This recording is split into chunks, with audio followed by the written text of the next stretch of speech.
What about I remember the Australian Open run you had where you played Song of the Year that he got to the finals. Mm-hmm. Tell us about that. Yeah, well, I had an incredible route to get there. That was by far my best physical performance.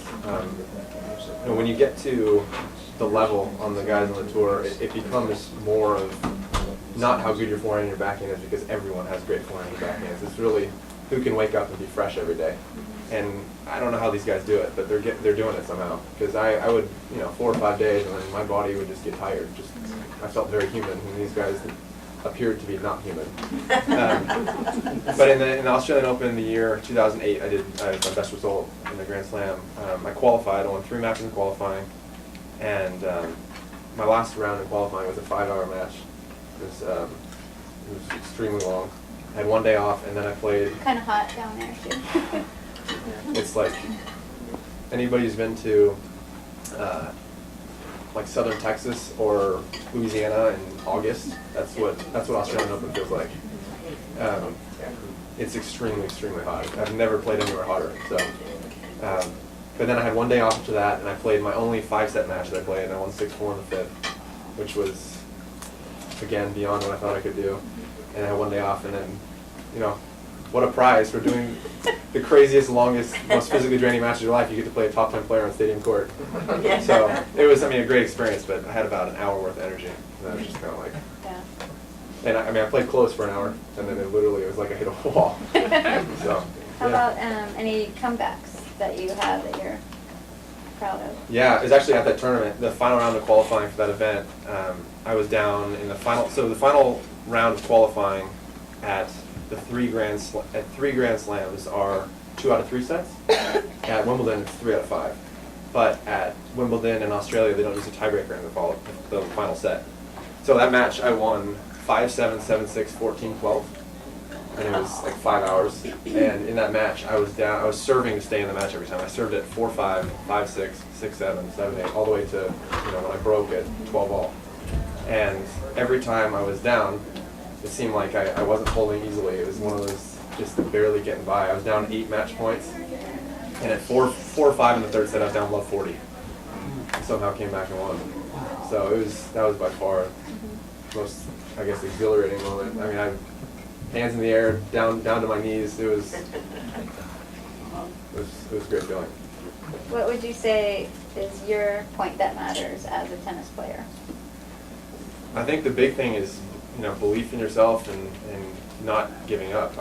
One of the things that I always prided myself on was I was good, but I was never the best athlete, and I was tall, but I was never the quickest, and strong, but not nearly the strongest. But I always really wanted it, and I don't know how many of you guys were able to see me play out here, but I would consider myself very intense on the court, and I always kind of liked to pick a fight, not with my opponents, but in the match.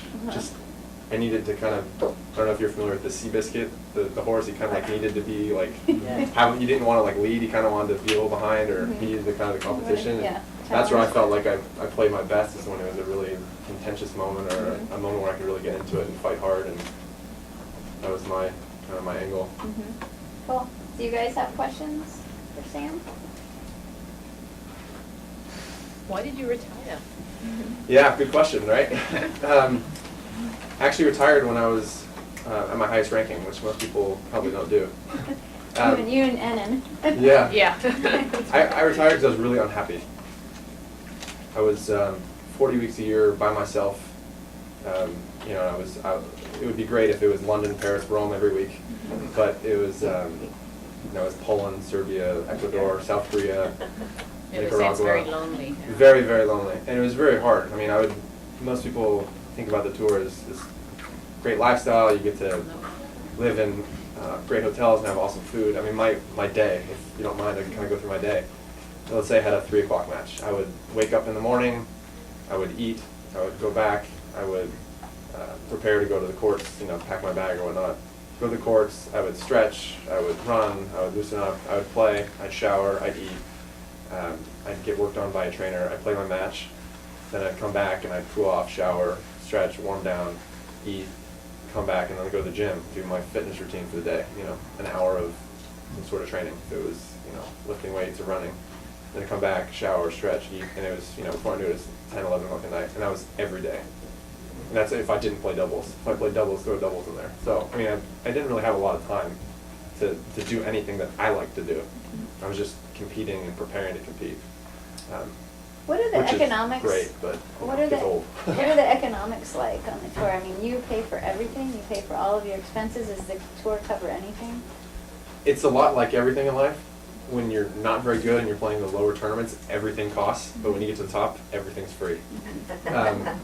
Some of the high-level events, I played probably in the last couple of years about 60-70% at the AAA baseball kind of equivalent, the challenger level, and the 40-30% at the ATP tour level, the top level. And at that level, it's like they pick you up at the airport in the Mercedes, they drive you to and from the courts in the Mercedes, wherever you need to go. You want to go to the movies, you want to go to dinner. Everything's driven, and you're staying in great hotels, and they do your laundry, and you come back the next day in your locker. You open the locker, it's like folded in your locker. It's good living. At the challenger level, it's Tallahassee, Florida, Baton Rouge, Louisiana, Manta, Ecuador, Belgrade, Serbia. Just a little off the London, Paris, New York, Rome. And at these events, I'm renting cars, I'm taking public transportation, I'm finding a laundromat down the street. I mean, South Korea trying to find a laundromat was interesting. And getting dropped off at the airport in Poland and finding your way to the airport or to the hotel by yourself and trying to just figure it all out. I grew up quick. I mean, you learned a lot about yourself as a person, how to handle not easy situations. A couple countries have had some a few dangerous moments where I was a little a little worried. One time in Ecuador, I was in a cab with a friend of mine who played at North Carolina, a guy named Nick Monroe. I don't know if anyone remembers him. But he was top 20 in college and really great kid. We were in Ecuador taking a cab to a practice venue, an off-site practice venue. And I think that it's this way in a lot of third world countries, but it's very corrupt. And cops pulled us over in the cab, got us out of the car, pat us down. We're yelling and screaming in Spanish, and I know a little Spanish, but luckily my friend was fluent, so he could kind of direct me. But our cab driver paid him a couple $100 to leave us alone. But they had guns, and it was Wow. a moment that I'd like to forget. Yeah. So. Did you travel alone? Mostly. Yeah? Yeah, I went with my coach, who I had since I was very young, since Sacramento. Since I was maybe 9 or 10 years old. Once every probably 7 or 8 events. But it's extremely expensive. I mean, my expenses yearly were in the $70,000 range, with flights, hotels, transportation, racket stringing, just miscellaneous stuff. Coaching, physio, trainer, nutritionist, all the stuff that I had on my team, and that was all kind of pretty expensive. So. Eric? I was just going to ask, how do you pick which tournament to go to, and is there a manager that handles the logistics? Because I would imagine if you're in South Korea, you probably want to do Japan or something close to it on the way back and things like that. So. Yeah, no, that makes sense. You're looking at the manager, agent, player, sponsor representative. You should have talked looking to at it all. me. You should have talked to me.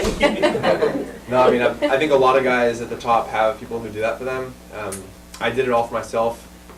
I had, obviously, my parents are great, and they helped with a lot of stuff. I actually got caught one time in Japan.